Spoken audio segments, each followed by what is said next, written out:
we have become, as Americans, very inward looking in 2020. There were so many things happening, whether you're talking about the pandemic or the presidential election or the backlash against China. Did we sort of miss something in India? What is your third, Yeah, talk me through your third prediction, because I yeah. think something rather large happened there in 2020. And where is this headed? Because when you look at demographics, at last check, India's got more people than China and a better demographic composition of their population as well. Yeah, maybe. So I've had over the last few years, I've been doing these predictions, these 5-year rolling predictions since 2015. And in years past, I said, India is going to be the world's fastest growing large economy. They're on fire. Their demographic profile looks fabulous. I then went further and I said, you know what? Actually, technology is coming forth, automated manufacturing, the Make in India campaign will in fact attract manufacturing, but they're not going to get jobs. And India is going to be the biggest disappointment there is in the world, because actually this logic that economists of the world have used for so long, which is there's this demographic dividend, cheap labor is useful, is broken. That actually is upside down. We need to think of India as not having a demographic dividend or a demographic tailwind, but instead as a demographic headwind or a noose around its neck. What do I mean by that?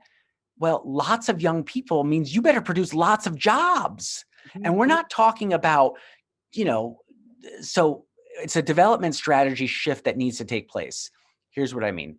China may have been the last large economy that took the farmer to the factory. The production went from 10 bushels of wheat to 1,000 iPads. And those gains were then shared a little bit back with that worker who went and became a consumer, producing a consumer society, right? That industrialization-based development strategy, I think, is now broken, particularly on scale.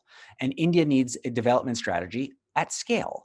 And so the illiterate, unskilled Indian farm worker is now competing against a robot that doesn't complain, that works around the clock, that doesn't have religious holidays or protests, etc.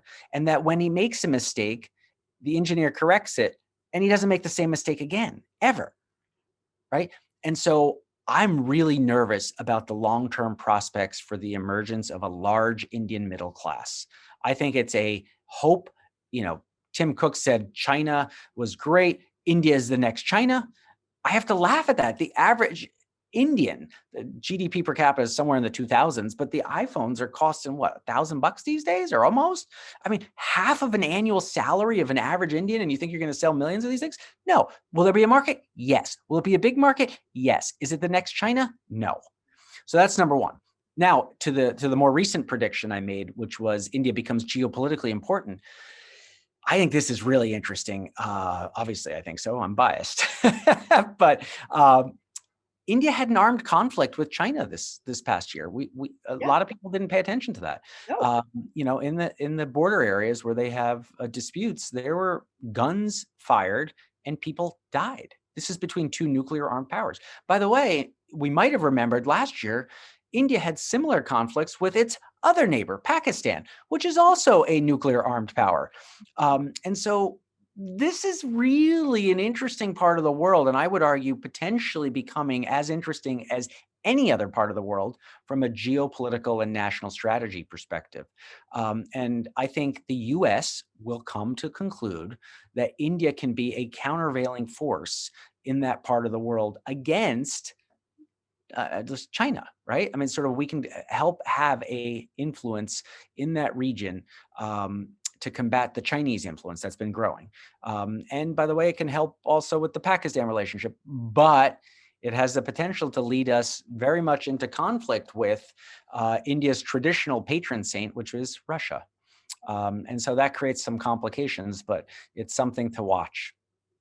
Well, I'll be keeping it on my radar, and I'm hoping for next year you can tell us all how that India can finally build out its infrastructure.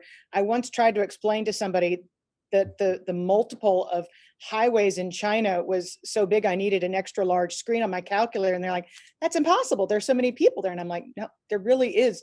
There are no highways, Yeah. relatively speaking." It's very funny you bring up infrastructure in India, Danielle. I once on a panel I was giving in the Middle East, they asked me, oh, well, of course, the Make in India campaign is going to be fabulous. It's going to change this story, right? They're going to have all this jobs and creation. I said, that's fine. You can make in India, but the infrastructure is such that you won't be able to get it out of India. Right.